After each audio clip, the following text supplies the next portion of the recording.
mod support, family sharing, and controller details. All of this and much more from a recent interview done by Stadiacast, an amazing podcast you should go check out, where they got to interview the one, the only John Justice. If you don't know who he is, well, he's the VP of Google Stadia, and he had quite a bit to share. So for now, let's round it all up, gather it together, and see what we've learned. And to start off on a high note, mod support was completely discussed, and it seems like it's a high priority for Google Stadia.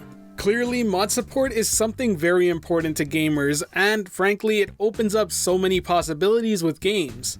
I mean, I can't even imagine a game like Skyrim without them, and that's why I'm so happy to hear that Google is taking this one seriously. While right now we don't know any specific details on how they're going to be implemented or any ideas of what Google's thinking, I really do hope that they come out with a Steam Workshop-like store where you can just download and install mods on the go. John even went on to say that they've been talking with developers for the best way to implement mod support, noting that some games it seems like a simpler idea and process, while others definitely take more planning. Now, to be very fair, we have to be realistic here. Not all types of mods are going to be accepted by Google to be put on Stadia. It doesn't take much imagination to see what type of mods might get rejected. But at the end of the day, I'm super happy to hear that they're at least working on a solution, and one that I'm sure is going to please many users.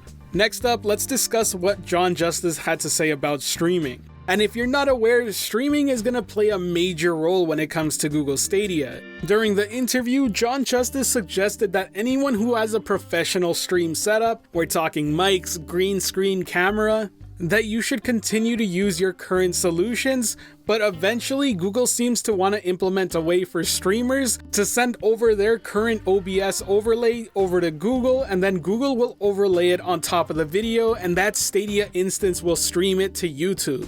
Now, to be very clear, the whole process isn't perfectly described, and it does seem like this feature won't be ready for launch. That being said, you can still stream with your OBS setup, you just capture the window or use a capture card like you've been doing. Now, to be clear, I do think Google Stadia will support instance-based streaming off the get-go. That being said, it's not 100% confirmed either, but I'd say it's a safe bet, especially with how they talked about CrossPlay and showed it off during the reveal event for Google Stadia. Now, if you're curious as to how Google Stadia can change the game when it comes to streaming, feel free to click on the annotation above where I did a deep dive on the subject. Next piece of news is a quick but very important one, and that's parental controls. John Justice made it very clear that they're still working on it and they're accepting feature requests that people might have. But you should pretty much be expecting what Google is known for in terms of parental controls across their other devices and services. Features like putting a set amount of time limit I think are very important for parents to have, and I expect Google to do a great job at making a robust parental control setup. Next, let's discuss the controller because we've learned quite a few new things about it within this interview. First off, we have the confirmation that the controller does in fact include rumble, as some people were starting to wonder whether it did or not. On the other hand, it doesn't support any sort of gyro controls, so don't expect anything like the Switch's gyro aim anytime soon. Now, to be very fair, I don't think gyro support is all that important, even though it does help controller aiming for some users. John stated that they talked with developers and made a list of essential features that a controller should have, and gyro just wasn't up there. And on top of that, it would just drive up costs for the controller more and more.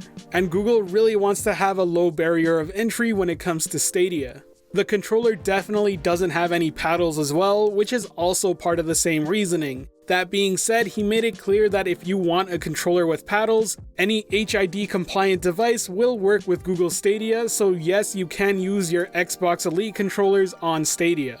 And the last bit of information we found out about the controller is its battery life. Expect something more in line with the typical battery life of an Xbox controller or PlayStation controller. And definitely don't expect it to last as long as the Switch Pro controller. They joked about it, but I also have to agree that Pro controller lasts forever. Seriously, whatever magic Nintendo did with that controller still amazes me to this day. So it seems like more and more each day we're getting a clearer picture of what we can expect out of the Stadia controller. Judging by most people's reactions on Twitter from Gamescom and PAX West, many of them describe the feel of the controller being a hybrid of the PlayStation and Switch Pro controller. Now personally, I couldn't be more excited about it. I absolutely love the handling of the Pro controller and I love the layout of PlayStation, so I'm sure I'll feel right at home with this new Stadia controller. Now the next important thing that they discussed is something I even mentioned in my previous video about things that Google Stadia can learn from OnLive. Feel free to check that video out in the annotation above. But more importantly, back to the topic, they talked about free demos and trials. Now I have to say this is huge for Google Stadia, like insanely huge. It was a big deal for OnLive's user base back in the day, and it's gonna be an even bigger deal now that Google's running the show. They seem to want to support demos for most of the games, and I think that's the right move. Honestly speaking, getting people to try the product means that they have to try the service, and that's how Stadia is gonna win over consumers. Seriously, that pretty much makes any trailer for a game an instant advertisement for Stadia as well. Imagine that any YouTube trailer that includes a demo button that launches Stadia is instantly an advertisement for the service, and that's a huge deal. That's definitely going to be how Stadia spreads via word of mouth, and it's going to make current generation consoles look old and outdated. The average consumer is going to be amazed at how fast and easy it is to play games on Stadia, while at the same time wondering why they just bought their son or themselves a console when they could have had the exact same experience at the click of a button without the need of it.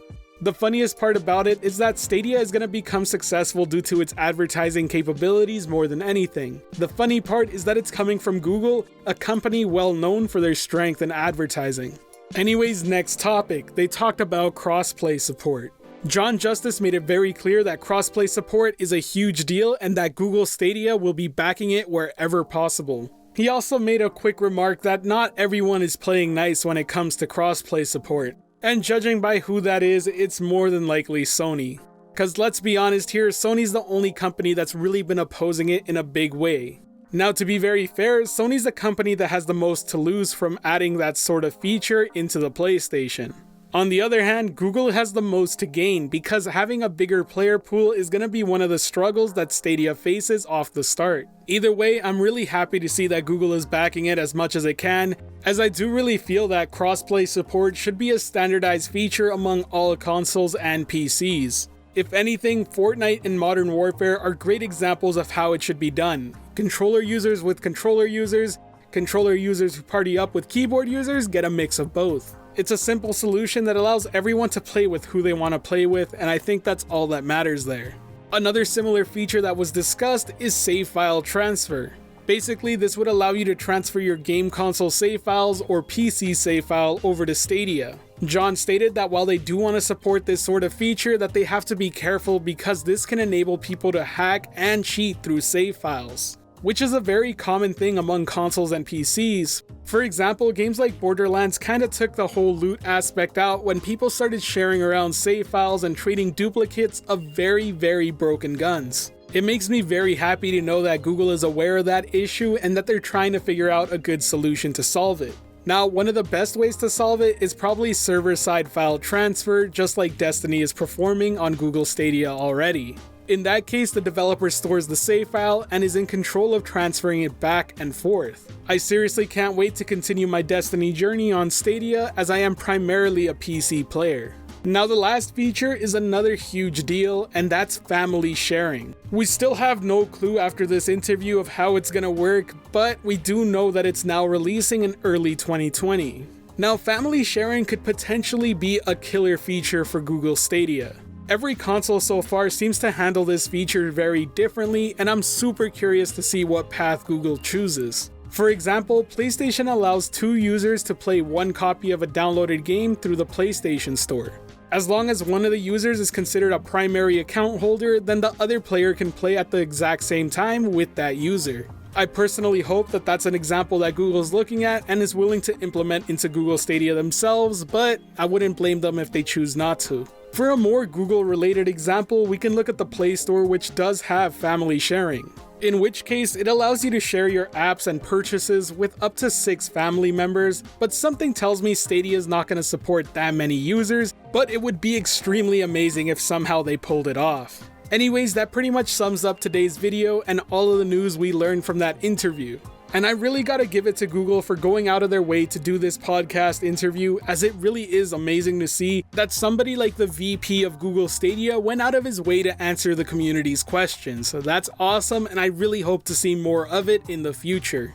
Other than that, if you enjoyed this video, I would really appreciate it if you hit that like button, and if you want more content like this, be sure to hit that subscribe button and notification bell below. I would love for all of you to be a part of the Gen S family and join the community in Discord. The link will be in the description as well as the pinned comment of this video. Thanks again for watching. This has been Generation Stadia, your daily dose of Stadia news, opinions, and everything in between. Now, until next time, I'll catch you in the clouds. Peace.